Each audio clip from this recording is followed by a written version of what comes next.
Hello, everyone, and welcome to Grow With Us. My name is Evan Barton, and I'm your host who helps create conversations with the innovators and leaders of a growing tech center in Tulsa, Oklahoma. The Grow With Us podcast highlights the work of community leaders, tech entrepreneurs, nonprofit professionals, and talent development advocates in Tulsa. Grow With Us is a podcast of In Tulsa. In Tulsa's mission is to connect talented individuals and companies to stimulate economic growth in Tulsa and to create more prosperous communities across the region. Each episode, Grow With Us discusses the growth of opportunities, the growth of communities striving for change, or the tech and innovation that is changing the landscape of Tulsa. On this episode of Grow With Us, I speak with Grace Fallon, board member of Oklahomans for Equality and the chair of Tulsa Pride. Grace and I discuss the planning and execution of Tulsa Pride as it moves from June to October, civic engagement at the municipal level, and how to curb apathy in politics. Hello, everyone, and welcome to another episode of Grow With Us. I am delighted / honestly geeked to have a really close friend of mine and true civic icon, Grace Fallon, here in the studio with me. Grace, welcome to Grow With Us. Thank you so much for being here. Thank you. Thank you for having me. Absolutely. I'm really excited for, I guess I can phrase it like the world. I hope the world sees this, but I'm honestly really excited for the tuned in Tulsans to get to see what a conversation between us looks like in so many ways, but also get to know you on a personal level, because I think it has been, for me, I'm really glad to call you friend, and we have some really intellectually stimulating conversations, politically stimulating conversations. We, as the girls say, kiki. On occasion. Occasion. We've been known to. But in all seriousness, like you are really someone that I see as a leader in this community. So I'm really excited to have you on. And thank you for being here. I appreciate it. So let's just, I'll yield the floor over to you as an opportunity to introduce yourself to our audience in whatever way you feel comfortable telling us your story. Yeah, I moved to Tulsa in 2021 to attend Holberton, which downtown tech school with a sponsorship from George Kaiser, a living stipend to study augmented and virtual reality.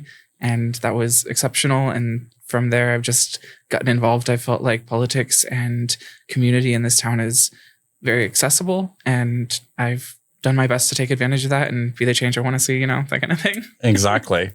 No, I love that. And you absolutely have. I've been able to, I think one of the first times I interacted with you was, gosh, I should remember this more vividly, but it was either a Typers event or it was a Holberton event, which Holberton, now Atlas School.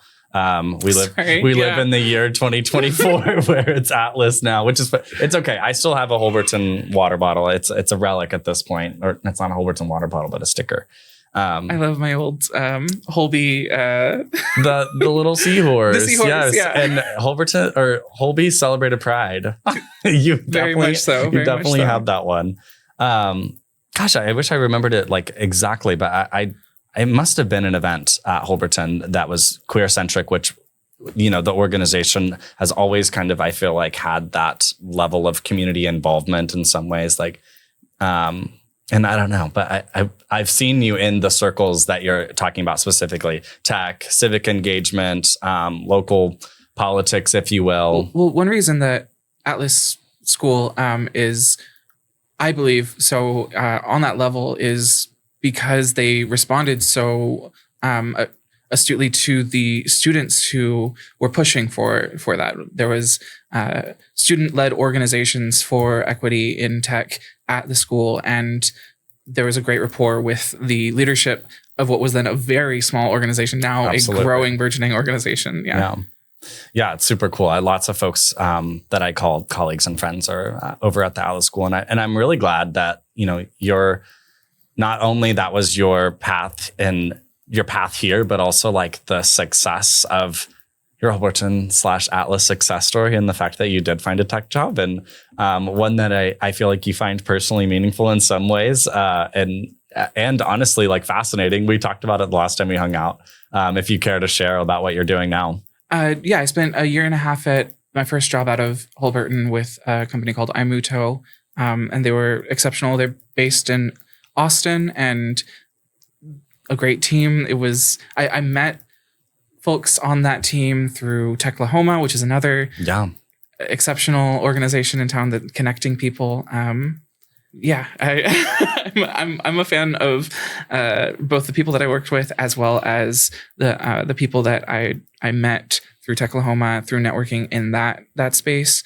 And the interconnectivity of the tech organizations in town is something that's really impressive. Yeah, absolutely. I think that many folks that come on this podcast are, members or I guess maybe the better word, like participants in the different community organizations that are going on here in Tulsa. They're strong, they're active, and oftentimes the overlap is very palpable. Like you will see the same person at Techlahoma that you will at like maybe an Atlas School event, which obviously they cater to the same types of folks, but it's almost the continuation or the through line of their missions to connect someone that is studying software engineering or interested in tech to find an organization like Techlahoma, which could even into civics. Exactly. Multiple staff who were involved with Atlas when I attended, and then even still today, attended some of the Leadership Tulsa initiatives, as well as we're going to talk about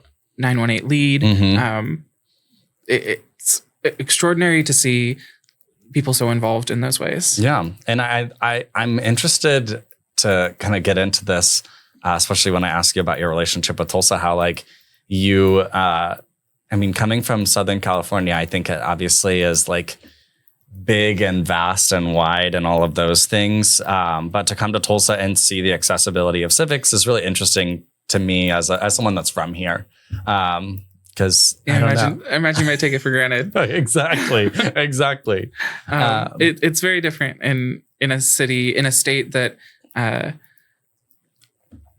it's very different in a state that it skews blue, right? Skews Democratic. Yeah. There are different ideologies involved and relationships to government. And I've learned a lot since being here about balance and those things. Mm-hmm. Absolutely. Well, let's kind of dive into Tulsa. I mean, it's been 3 years since you've moved here. What's your relationship with Tulsa now? How has it started and changed over time for you? I've had like parallel relationships with Tulsa as a professional and as someone who lives here as a queer person and who has felt almost obligated by necessity to be engaged civically and in an activist role. Professionally, it's been extraordinarily uplifting. I've had the best job out of that school since that I've had my entire life. And that upward mobility has been a key factor in enabling me to find time and find resources to further the causes that I believe in. And so on that other front, in 2022, the Trans Advocacy Coalition of Oklahoma was formed. I was a founding member, and that was in response to the slew of legislation at the state level that was coming through, targeting trans individuals, targeting trans youth specifically. And it was a group of individuals who saw a need and came together, organized initially a march, then multiple political initiatives, and some direct aid work. Mutual aid. And everything. So I've grown with those organizations. I've got to participate now as chair of Tulsa Pride with Oklahomans for Equality, another organization that I decided to take part in, to participate with. That's amazing. I mean, you've really, I would say, for lack of a better phrase, maybe like dove into Tulsa in so many ways. Like there are people that have been here for a long time, myself included, that have not served the city in the same way as you. And so that's where my immense flowers for you come from, is that like if I know Grace, it's that like Grace is putting like, you're putting your money where your mouth is in some ways, but also like you're on the ground and you're there like just participating in community, creating community, and fighting for community, which are three things that we as queer people often have to do over and over again. And especially in a place like Oklahoma, where obviously political leanings are not in our favor, if you will. Yeah. But that doesn't mean that that we are surrounded by people that hate us, or, I guess I would say, like, there are just people. We aren't surrounded by people that are as actively engaged in the betterment of our community. And I think that is something that I'm looking for, and I see specifically in you as in the work that you do, is that you are focused on the betterment of our community, and that's amazing, and we need more people like that. So I go so far as to say that most people are focused on that. Yeah. Maybe I have possibly diluted sense of hope coming from a place where I've seen that things can be better, that people can work together, can tolerate and accept each other in across political divides. Mm-hmm. I see that very possible here. And I do see people working towards the betterment of their community. It's just not as often in a civic manner, like in a engaging with institutions manner. It's more engaging with your neighbor. And on some level, I adore that about Tulsa. Yeah. I adore the grassroots organizing that happens. Yeah. Yeah. I think you're touching on a really important point here, like the engage, whether or not you as an activist or the community as an activist chooses to engage in institutions, because institutions are essentially the ones standing in your way of, progressive change. But there's some people that do have effective grassroots movement that can affect change, that then empowers folks that have experience to take on those institutions. But I think some ways you have to be a part of both. That's what I was hoping to chime in with. For me, it's always going to be a both and, not an either or. Yeah. It's always going to be make my voice heard within those institutions to the greatest extent that we are possibly allowed. Mm-hmm. Right? It's there are institutions of varying size. You can't go and speak at the Capitol maybe in this state, but you can go to your city council meeting. Mm-hmm. You can go to your local NGO organizing meeting. There's opportunity to be engaged, even if representatives at the state level deny us that. Yeah, but you can speak at city council. I do know that you can speak at city council, because we've gone to a couple meetings, and I particularly noted this one man who would speak on every single measure. Of course, he would speak on it with a certain agenda is not the right word, but he would speak in the same cadence about the same thing as it relates to every member of the agenda, even though it didn't relate to every member. There's a certain power to showing up every week. Absolutely. Laura Bells told me that she showed up for months of just like taking notes and participating in the process before even considering being running for office. Yep, which is advice that she's also shared with me, and I hope that I find the time to do it as I consider. As we sit here at 5 o'clock on a Wednesday during the meeting itself. Exactly.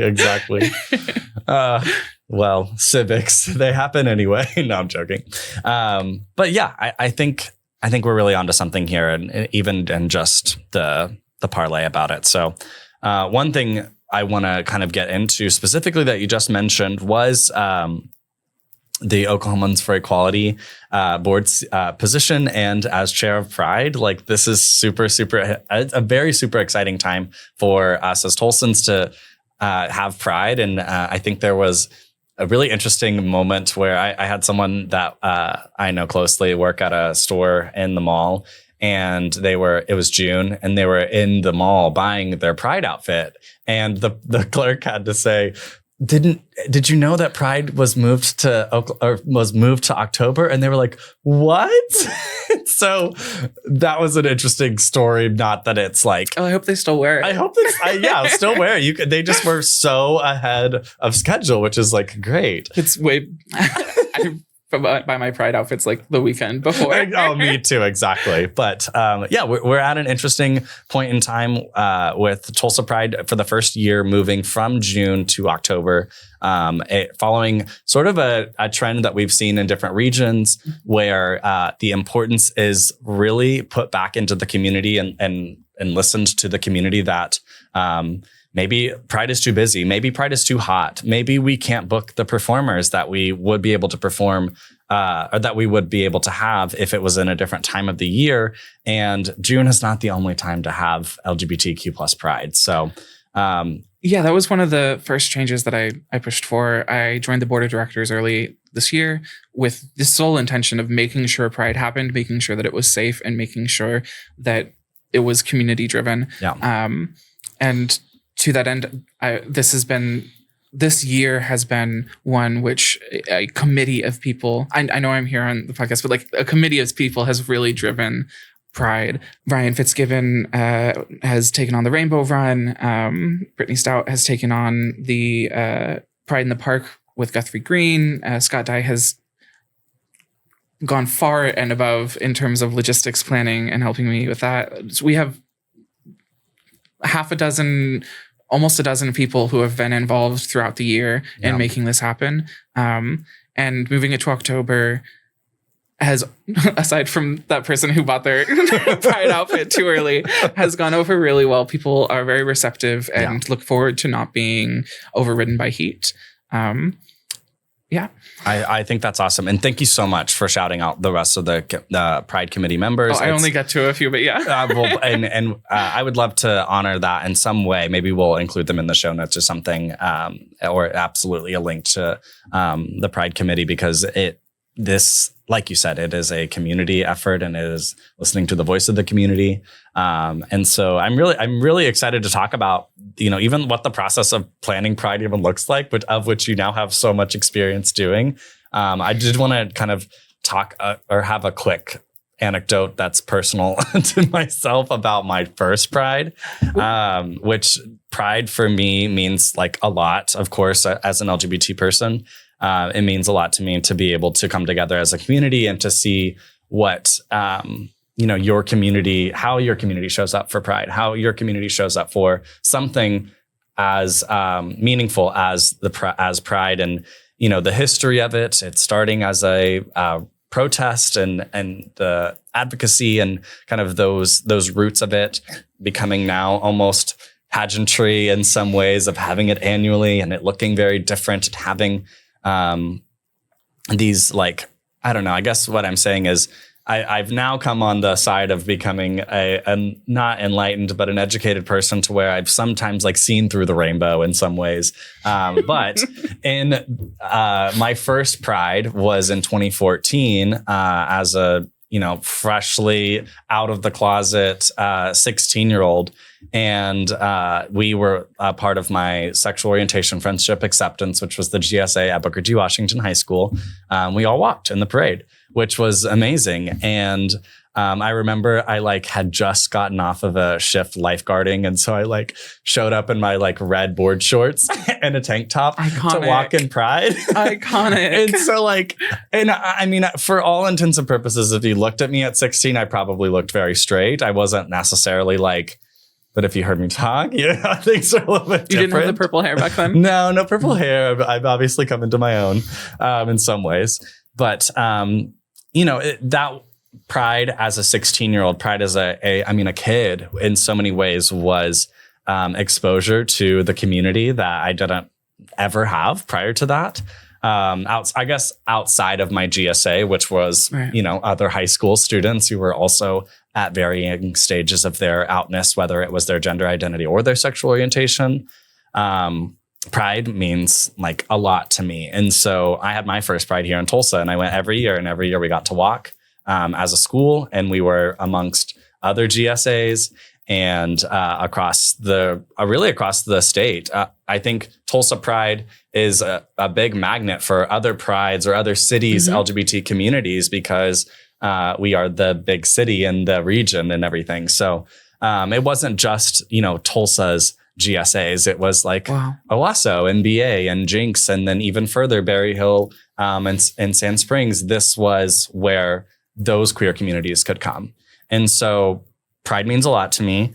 And I am really excited that it's kind of it's being headed and stewarded by someone that I trust a lot to do it right. And I'm so excited for you to have the opportunity to tell our audience a little bit about what Pride in 2024 is going to look like. I hope that it's a space that whoever is in that spot now, right, in the GSA now, that they can feel welcome and that they can feel seen and they can feel surrounded by community, because that is the end all be all for Absolutely. me, is making sure that kids grow up feeling like queer kids survive, that queer kids grow up feeling safe and loved. Yeah. To that end, we do have a lot going on. Our Pride in the Park, which is generally our family-oriented event, is being moved to Friday night at Guthrie Green. And that'll be exceptional. There'll be a drag queen story hour. There'll be some youth performances and some lawn games, some friendship bracelet makings. It'll be an extraordinary event.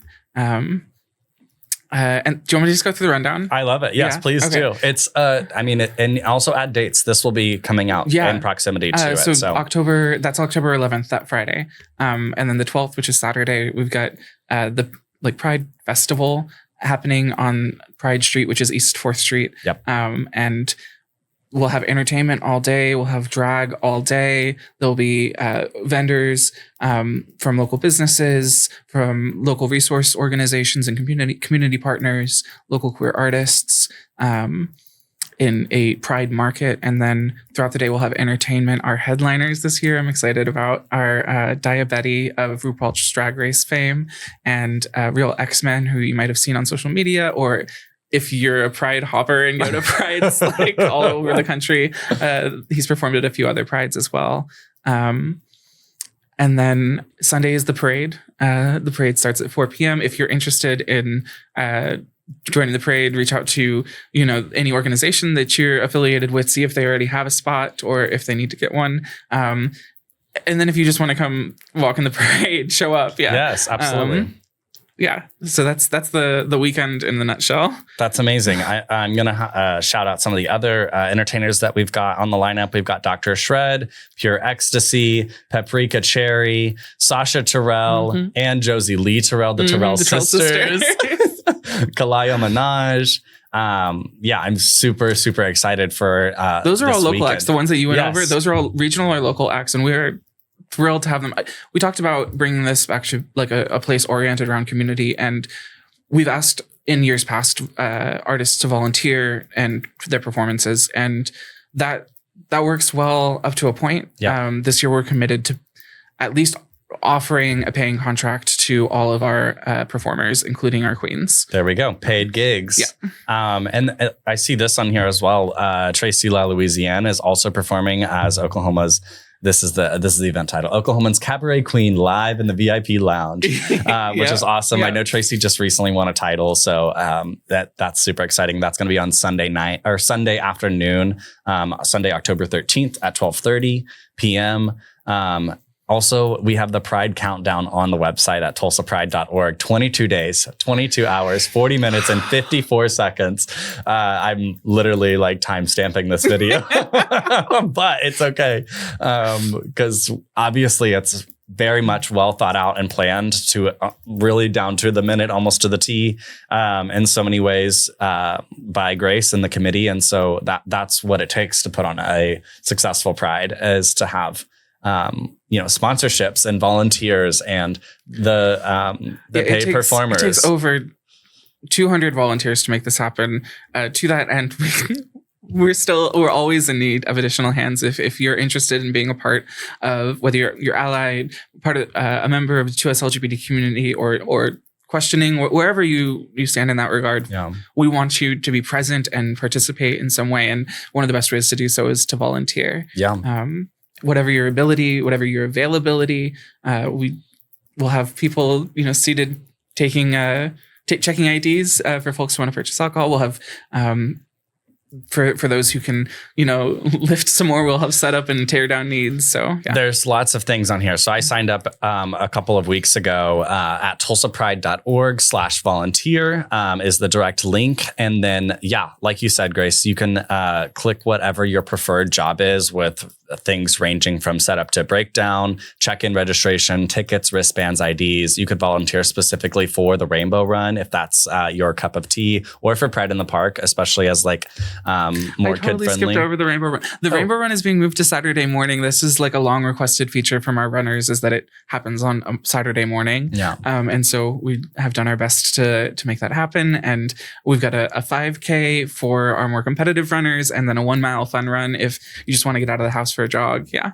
absolutely. Which is so fun. I honestly should sign up. That's the one I haven't signed up for yet, just because I'm like, am I a runner right now? That one comes with, the volunteer one also comes with a t-shirt, but it says volunteer on it. Whereas the fun run, or the 5K or fun run, comes with a t-shirt that might be more repurposable. Yes, absolutely. But also in terms of Pride merch too, there's the Tulsa Pride designed by Dan Rocky with the pre-orders. I think either closing soon. I guess when we release this, they will have been closed. But we'll have stock on more. A day of. We've got. If you're a fan of Dan Rocky's art as much as I am, me too. We'll have the Tulsa Pride stickers, koozies, t-shirts of multiple varieties. Yeah. That's amazing. I am absolutely so excited. And those dates again for Tulsa Pride, October 11th through the 13th. So that's a Friday, Saturday, Sunday, the second weekend in October. And it's going to be awesome. I hope Diabetti listens to this and is like, they're so geeked. I'm going to be here. We are so excited, Diabetti. Or at least I am. And I know Grace is. I haven't watched a ton of RuPaul's Drag Race, but she was on the seasons, or one of the seasons that I did watch. Yes. And I'm thrilled to have context for this queen. Yeah, absolutely. I remember, so she's a queen that the first season where we were doing in person. That's why. Yeah. Okay. The community viewing is here in town. Yeah. Okay. That was definitely. That was when we watched. A semi-villain to fan favorite art. Absolutely. Yeah. I mean, eliminated, then to come back, and then what an arc. What an arc. Amazing. Anything else on Pride before we move on to some other stuff that we have to talk about? If you are a small business owner and you want to vend there, we have a deal for our vendor spots where you can join the Equality Business Alliance, as well as get a discounted rate for the vending spot. That's on our website, as well as if you're a larger business owner or what have you, and you have the facility to, if you have the ability to give us larger sponsorship, we are hoping to make Pride self-sustaining. Absolutely. Yeah. And that application you can find at tulsapride.org/vendor-application. So that's where you can find information on vending. I mean, all the things that you need to know are going to be at tulsapride.org. You can find the countdown. You can find all the entertainment, the Pride Market, the Pride Parade, the Rainbow Run, the VIP Lounge, sponsorship information, and ways to volunteer. So they've done a great job designing the website so you can find everything that you need and then also know what's going on. So thank you, Grace, for all of our Pride. This is our Pride corner. Thank you for letting me go off about it. This has been my project for the year, so I really appreciate it. Absolutely. Do you want to see me go off? That is a Delta Work reference, and we love Delta Work. Okay. I would love to now kind of pivot back into not that. And honestly, in so many ways, organizing Pride is civic engagement and civics. But the October 11th, the first day of Pride, is also the voter registration deadline. So if you aren't registered to vote, get registered. There we go. Yeah. There we go. There's the pivot in. And so, I'd love to kind of return in some ways to that conversation, specifically about some of your affiliations with organizations that you mentioned earlier, Guac and Taco. So these are amazingly named acronyms, of which I will allow you to for the uninitiated. Taco, as I mentioned earlier, is the Trans Advocacy Coalition of Oklahoma, and Guac is its 501c3 partner, the Gender Umbrella Assistance Collective. Those two organizations are integrated. We operate under a dual governance model so that we have the oversight and like financial, fiduciary, and legal responsibilities that a nonprofit will have for GWOC. And then also our decisions and programming are also governed by the community organization that is the Trans Advocacy Coalition of Oklahoma, which is a horizontally structured organization. Yeah, absolutely. I think one of the biggest ways that you all have made waves in that organization specifically is through, we were kind of talking about like this grassroots type of activism that goes on, or really just organizing in so many ways. But Instagram has been like a huge place for these organizations to gain like a massive following, I think, or just a local following in many ways. And so if you're curious at all about what's going on with Taco, what's going on with GWOC as organizations, your Instagram has like almost 3,000 followers, which is amazing for Taco. And they've absolutely done a fantastic job of keeping the community informed in so many ways. That is a testament to our structure, if nothing else is. Like, we have a design team that is half a dozen people, if not more, constantly addressing days of note and holidays throughout the year. And then we have multiple people monitoring our partner organizations' accounts so that as they promote events, we can share those and keep those going out so everyone's apprised. Yeah. And another important thing that I think kind of came up earlier when we were chatting at another meeting was kind of this OKC Tulsa like connection. And is there? That's something that we're actively working on. In fact, this last quarter was one of the first times in the last 2 years that the Trans Advocacy Coalition had a leadership team member in OKC. And we just held a listening session at one of their libraries for the trans community there to hear what they needed, because it's probably very similar to Tulsa, but it can't be the same. And absolutely. We want to make sure that they are involved in the creation of, whether that's a branch or a partner organization or an extension, because we can work virtually so often, right? Or an extension of the Tulsa organization. That's amazing. Yeah. And the T in Taco does not stand for Tulsa. It stands for trans. I don't know why I clarified that, but most things in Tulsa that are Tulsa organizations, the T is Tulsa, but not this one. Not this one. Last year, we had the opportunity to participate, both you and I, in 918 Lead, which is an initiative run and organized by Tulsa Young Professionals Organization, so TYPROS, if you're familiar. And I'd love to kind of just debrief. How did you leave? That programming. It was a really packed couple of days where we heard from leaders, representatives that are currently seated at the city. At the city level, at the school board level, at the Oklahoma House of Representatives level. I don't know if we heard from any state senators, but we heard from county commissioners or former. That was the first time that I had met Monroe Nichols, who announced like maybe the week before that program that he was running for Tulsa mayor. And now here we are, like in the middle of the runoff. So I'd just love to hear any reflections from that event.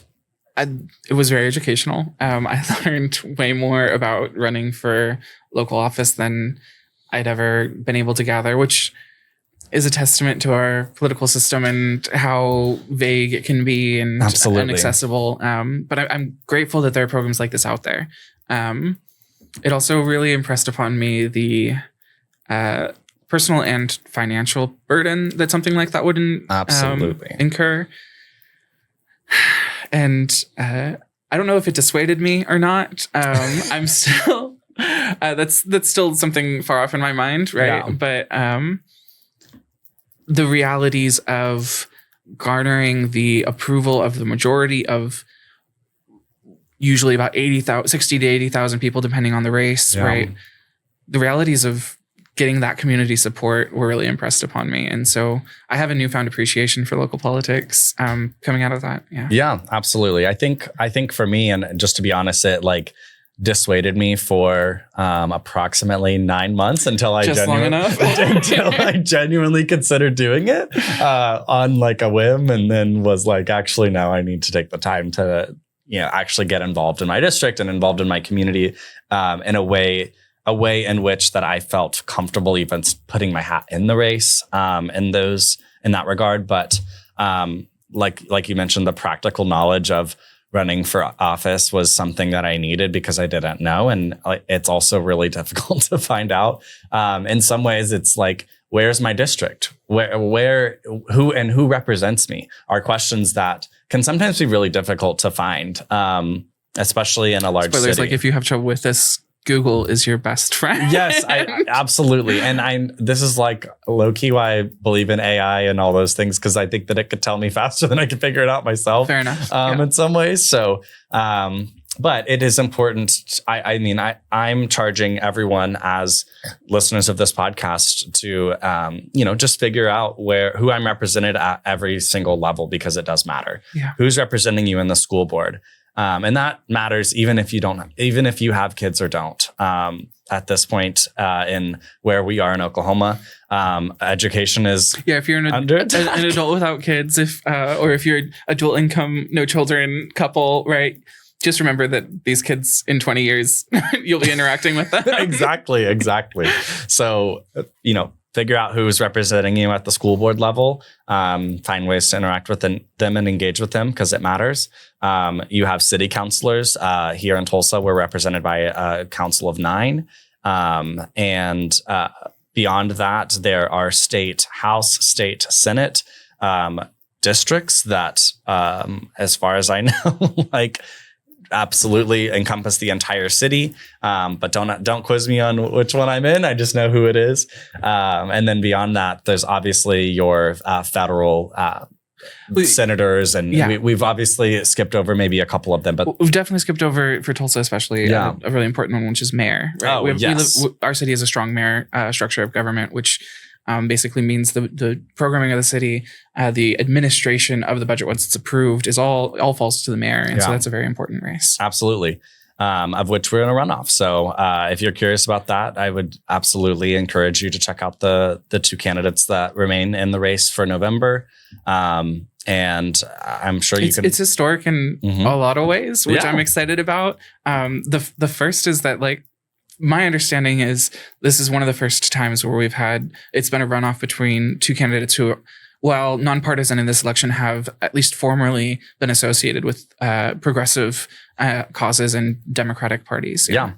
Which is absolutely, for a city in a red state, something of note, and a city like Tulsa. So I'm excited to see what November brings. And many of the races for city councilor are headed to a runoff, and as well as the mayoral race. And so I think this kind of is a good little pivot into one of our last conversations that I wanted to have with you specifically. And this is something that we've had. This is a conversation that we've talked about, offline or, off camera in many regards. But I'm curious to pose this conversation in front of our audience, kind of about the apathy and civic engagement, of which I think that you and I both will have perspectives on this that I'm excited to put out there for people to consider. I think the way I want to phrase this question and really this topic of conversation is just how do you combat apathy in engaging at the civic level, or I guess engaging in civics at any level? So we could go as far as the city level to state, all the way to federal, and all of those things. What are some of the things that I guess motivate you to be as active in the community as you are? Well, I'll bring it back to 918 Lead, and that was a room full of people like you and I who want to be civically engaged, right? Who have, for whatever reason, both the ability and the motivation to be there. But they were from across the aisle. There were very red Republicans there, very, very moderate, business-oriented folk there, people who just wanted to better themselves and get a better understanding of the climate and the processes with government. Yeah. And yet, there was this, I had the privilege of giving a speech because they asked us to give a stump speech, right? Yeah. And standing in front of them, I felt no judgment when I introduced myself as, what was it? It was the queer, transgender, democratic socialist that your uncle on Facebook warned you about. Yes, exactly. Oh, you nailed it. Like, maybe because it was a touch of humor, but I felt welcomed by a group of people who had a very diverse set of political beliefs. Mm-hmm. And then my personal politics, which I got to express in that moment, were ones of ensuring equity in economics and ensuring that there is queer liberation, that we can move towards a system which does not judge based on sexuality or gender expression, etc. Yeah. And it was very well received. Yeah. And I, not just from the people who I would expect it to be well received from. Yeah. And that you had me going, yes, queen, yeah. But you also had. Thank you. Yeah, but when I shunned billionaires and I said, we don't need any new billionaires in this town, right? And I was like, but I'd love to see the next 500 millionaires, or even better, the next 5,000 $100,000 paying jobs, right? Like that. There are messages which resonate with people that are just not being addressed, I think, at the federal level. And so I don't know how to combat apathy at the federal level. Me neither. I will just state that I couldn't tell you. But I can tell you that I know how to engage with my neighbor. I know how to sit down and have a conversation with someone. And I know what the needs of my community are. Yeah. Both the sort of esoteric to us LGBTQIA community, mm-hmm. as well as like, I know what my ex roommate who works in a warehouse, I know what he needs. I know what they are, that they need to be paid appropriately for their overtime hours, and that they need to be enabled to unionize. I know that the folks who work in coffee shops need to have labor protections. And so there's an element of intersectionality when it comes to class that can really be addressed at the local and state levels. Absolutely. And that's what gives me hope. And I strongly believe that that's how to engage with people who are otherwise apathetic about politics. Queer liberation benefits everyone, right? The ability to express yourself and to know oneself better and to go through an exploration of gender and sexuality, that should be everyone's right, and it only benefits you to have it. But most people won't recognize that because most people are cis and most people are straight. Yeah. Right. And we love our cis straight allies. You heard it from Grace. We love our in terms of politics, though, I look forward to, as someone who's sort of made her way through learning about organizing, learning about the larger scale events and initiatives at the city and state level through a queer lens, I look forward to branching beyond that. Yeah. Right. And building bridges with labor movements in town, building labor movements in town.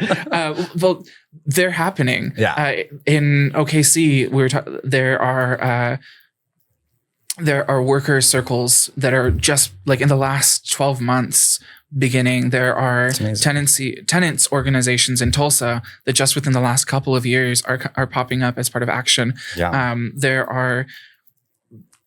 These sentiments are growing. Yeah. The recognized need for change and for greater equity and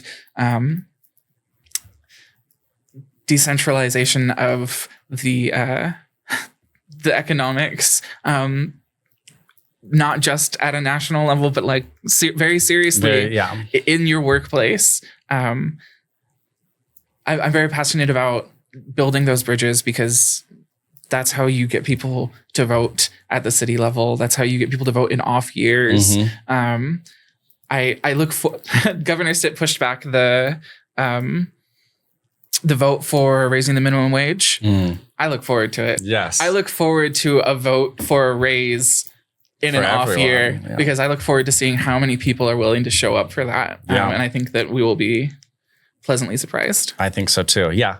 I think my thoughts, one, I just want to say, like, one of the reasons why, like, I really, I think, admire you in this space specifically is because you're very well spoken about a lot of complex issues. And it's funny looking back at this last hour of podcasting. I struggle to tell my own stories sometimes, but when we get into this, things are clear to me. Yeah. Yes, clear waters. I see that too in some ways, but it's an interesting observation. But I think that shows it shows your passion and the effort that you put in to equity and inclusion. And I think also just, you feel intelligent in so many ways that, like, I don't know, there's just like, not you feel, you are intelligent in so many ways. I don't know. I don't know how I phrase that, but all of this is to say I'm in very much admiration of, like, the way that you're able to make complex topics sound very palpable and understandable to everyone, because that is the accessibility that all of these things need. When we're talking about civics, when we're talking about politics, government, economics, workers' unions, like, it doesn't need to have as much inaccessible language as it does. Yeah, you're right that it's complex. You're right that navigating workplace regulation is complex. You're right that running a city is complex. But the ideals that we hold true to guide ourselves through those complexities, they don't have to be. They don't have to be. Yeah. Absolutely. And so, I mean, my personal, I guess, approach to this is that, federally, no hope there. Not really, but it's just, you probably won't get me to state a lot of my opinions about that on even my own podcast, a place in which I feel very comfortable. It's just, I haven't formed a lot of those feelings concretely enough to express them. And what I meant by that was that I think it's more difficult to get people passionate and engaged about something at the federal level. Absolutely. I think that there's a lot of good things that can happen there, a lot of change that can happen there in a positive way. But in terms of engaging people, in terms of battling that apathy, I think that has to happen locally. That has to happen neighbor to neighbor. Mm-hmm. I think and I think that's the best. It's like one of the best answers, but also, like, I think it's just a really good suggestion to people, is to continue to make connections, continue to be human to each other. Because that is ultimately what some of these things we're even talking about are about. How do we organize our collective society around our relationships with each other, and how do we even view each other? It starts with conversation. Folks could take one thing away from this, other than volunteering for Pride, if folks could take one thing away from this, is invite your neighbor to coffee. Go out and have genuine conversations about the goods, the bads, the uglies in your life, and that's how you build community, is one person at a time. Absolutely. And I'll just end, kind of this little point in saying that, echoing what you're saying about the local civic engagement. I think that if you're a Tulsan, there's really lots of different ways to get involved. One of which that I failed to mention earlier, but we're a part of this committee through the Human Rights Campaigns Commission in Tulsa. That is really just for precision. I do my best? It's the Human Rights Commission at the city level, which is administered by the mayor. There we go. Strong mayor city. Yeah. Yes. Thank you. I was like, we literally clarified this at the meeting, and I still can't even nail it down. But it's a really interesting way to, and we're still working on bylaws and things like that. But I leave those meetings feeling like we are on a path to doing something. Of course, I want to get to the end of the path, but it does make me feel like I'm participating in a way that hopefully will create some real effective change at the level in which I seek to affect that change. And so, it's a nice avenue that is recognized by the city to vocalize what queer people need. And I do hope that down the road we do exceptional work, but the real power of that is getting people in the room together. Absolutely. And that's why I leave those meetings feeling enfranchised as well. Yes, absolutely. Great. See, another great term from Grace, enfranchised. I love that.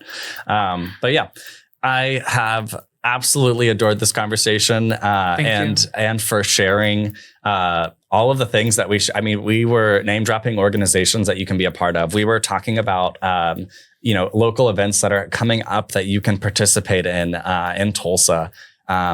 And obviously we got a lot into, apathy and civic engagement at every single level. So I think there's many things to take from this conversation.